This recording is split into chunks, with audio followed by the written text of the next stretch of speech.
This is my extreme muscle mass protocol. I've been asked a lot the last few months about how many grams of protein, how many grams of fat to eat a day, and carbs, if any. Well, I've kind of sussed it out myself now, so I've been working with lots of people at this point, and I figured out a good sort of broad range for the average person within a certain set of parameters. So this is an advanced protocol for people looking to gain the maximum amount of muscle within a given period of time. So this is specifically talking about the diet part of it. For those of you that are wondering about the training, I have created a very succinct, very detailed YouTube video, which is about 20 minutes long on my paid YouTube channel members section. There you'll be able to work out how to train, reps, sets, rest. Everything's put out very clearly in a sensible format. I'd recommend looking into that for the cheap cost of £1.99 to join my channel as a member. Now, sometimes I come across very thin clients that need to gain muscle mass for maybe health reasons or just to perform in a given sport. Perhaps they want to look better and feel better when they see themselves in the mirror. That's fine. Everyone has their own aesthetic goals. Now, be warned before jump starting this kind of program of eating, you're going to have to increase your food intake drastically if you haven't yet already. So this is not an end point, and it's not necessarily a start point.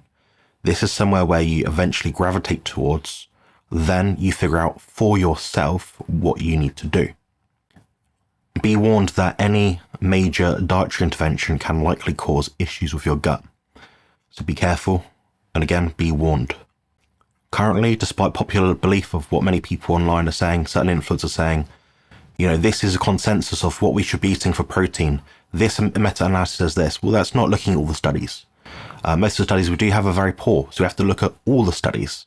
Now, if we're looking at all the studies, we're looking at something like 1.5 to 2 grams of protein per kilo. And that's going to be a good starting point for most people. Now, it could be less, it could be more. Perhaps you've got a sensitive gut, in which case your starting point will be lower. That's fairly obvious. Now, if you've been consuming a diet with much higher amounts of protein, for example, 2.5 to maybe even 3 grams of protein per kilo, in that case, you may actually want to reduce it.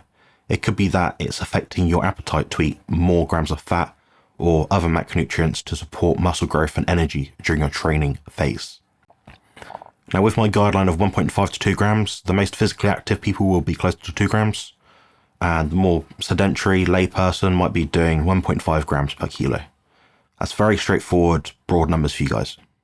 Now, on the rare occasion, if someone is, for example, 10% body fat, maybe exercises 4 plus, maybe even 5, 6 times a week, maybe they have a physically demanding job, they may actually wish to increase that protein intake even higher. So that might perhaps be up to around 3 grams per kilo. This has not yet happened, and I've worked with lots of people well over 6 foot that have physically demanding jobs, that are physically active, that don't need that much protein. So the rare case where you maybe need 3, 4, 5 grams of protein per kilo is actually extremely rare. Now, some of you might say, but Jonathan, you've given us a broad range here and you've said, okay, it's grams per kilo. So why isn't lean mass figured in? Well, the reason being is I don't want people that are over fat to be trying out this diet. That's why I'm saying 1.5 to 2 grams per kilo, and that's with 10 to 20% body fat. Ideally, you start this protocol when you're in the lower body fat ranges. Therefore, the food that you take in will be more effective and partition better towards muscle growth than fat gain. Now, with all this being said, all the grams I'm about to say and talk about, you should ideally eat to appetite, and you shouldn't be doing any kind of restrictive eating.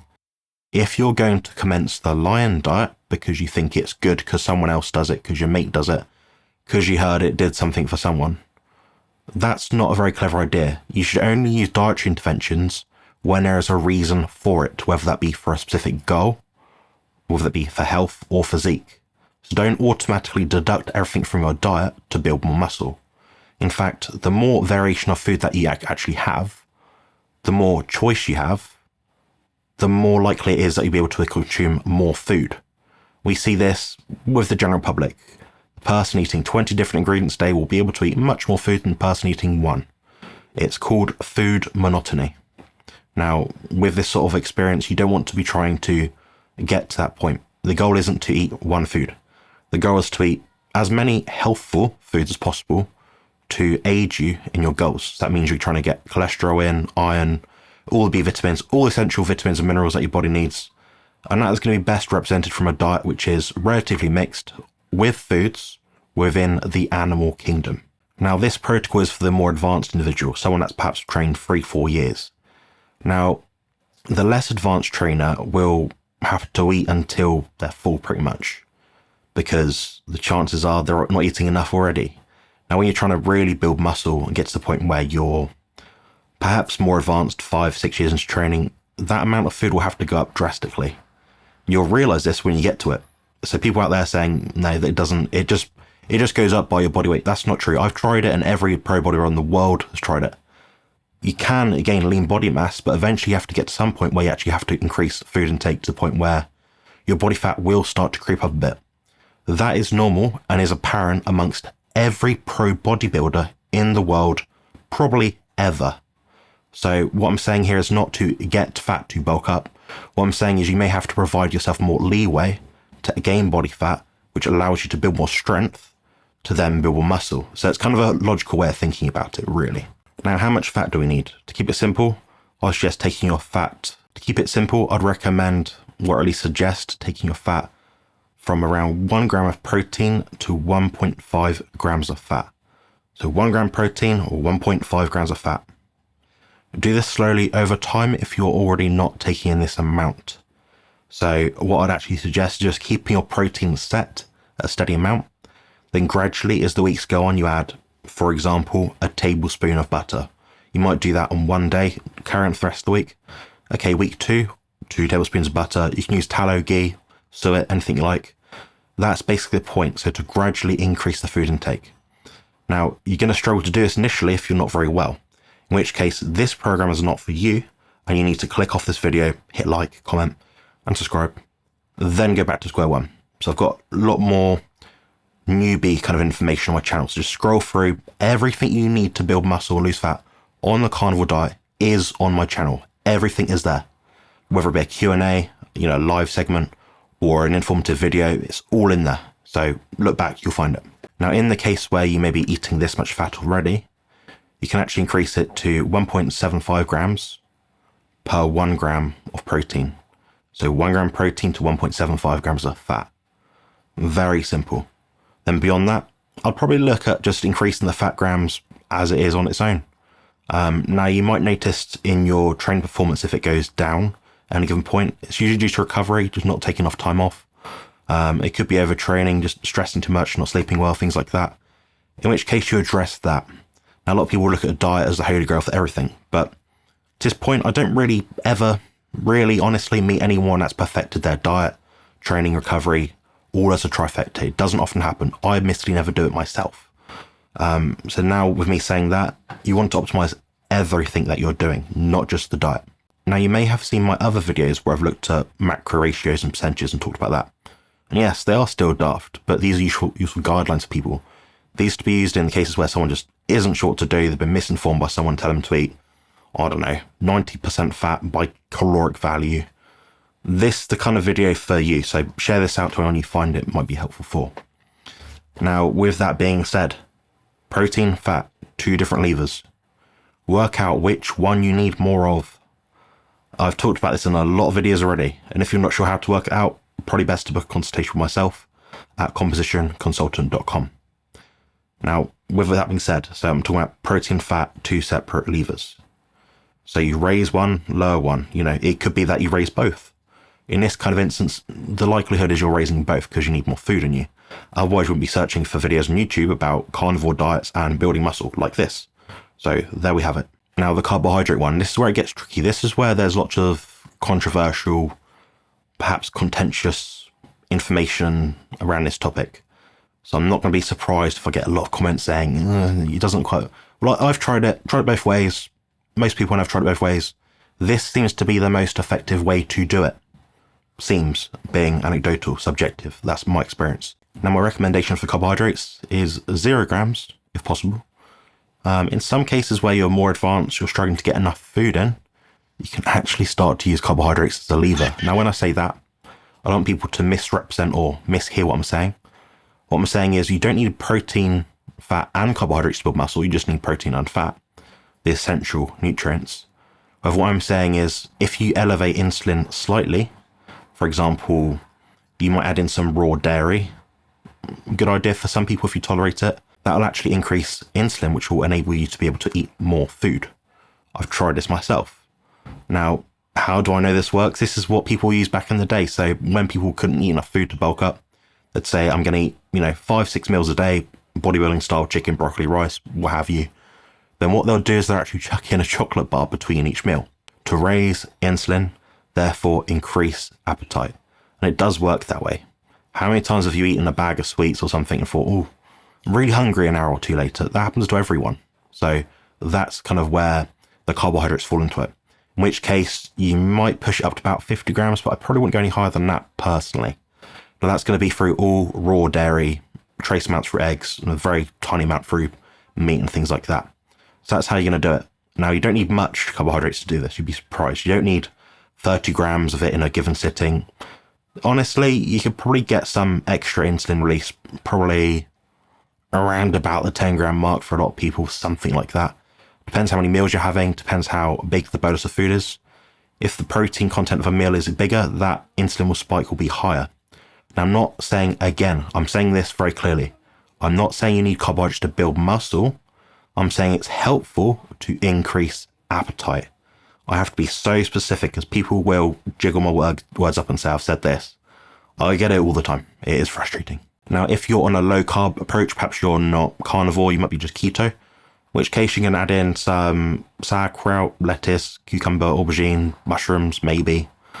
Ideally some fermented foods which have been processed or cooked or created in such a way to reduce some of the anti-nutrient content of those foods. So that is a viable option for you guys if you want to increase insulin that way. But it's not going to be quite as potent as the dairy in my experience. The reason why I say that is because dairy tends to be richer in the amino acid leucine, which triggers muscle protein synthesis very well, but also is slightly insulinogenic. So it actually amounts to a higher increase in insulin. So what I'm saying is dairy is a good example of something which can be insulinogenic, but it doesn't quite cause the same amount of glycation because you're not having loads, you're having up to 50 grams at most for the biggest person. Then also it's lower in deuterium, so it kind of aids that ATP production efficiency in the mitochondria kind of thing, basically. Now a little bit on meal timing, because I've touched a little bit about on this before. So what I want people to do is have a baseline amount of meals where they feel good. Now over time, as the food intake increases, the meal frequency will also increase. Now, it doesn't have to, but getting in more food will always be easier if you spread out the meals more. When you're eating, say, 1 meal a day to satiety, that'll last you until the next day. But it doesn't quite work well for building maximum amount of muscle. And I'm saying this only from the aspect that I'm saying your appetite won't be as good if you're eating 1 meal a day. Like I said, more meals gives you more opportunities to feel hungry. Now, if you never quite hit that point, when you're satiated, when you feel full, you're going to eat again a couple of hours later and you'll be able to eat more food overall. So that's where it's more effective. Now, I have thought about this quite carefully. I've consulted with Bart K about this. So Professor Bart K, for those of you who don't know, always on my channel. I'm always on his at some point during the lives, whatever. But yeah, what I'm saying is I found that beyond a certain point, I can't gain more muscle without increasing the meal frequency that allows me to eat more food. That seems to be the case for most people that really struggle to put on weight. Now, like I said at the very beginning of this little segment, I don't want you to decrease your meal frequency unless you have to for whatever reason. And also want you to be conscious of eating when you're hungry. So that doesn't mean you're doing any kind of intermittent fasting. Zilch. None. By default, you'll be doing it, yes, probably, because you're on a carnivore diet. But I don't want people to deliberately count the hours that they are or are not eating. Now, to touch on examples of what I've just said. So, for the average 80 kilo man, 176 pound man with 10 to 20% body fat, that might work out as, I've got calculations here, 120 to 160 grams of protein, 180 to 240 grams of protein, and maybe about 0 to 30 grams of carbohydrates. Now, remember what I said earlier about the lactose, the insulin, that's not ideal for health. It's not a health first approach. But when you get to this point where you're choosing to watch videos like this, you're probably pushing the boundaries anyway.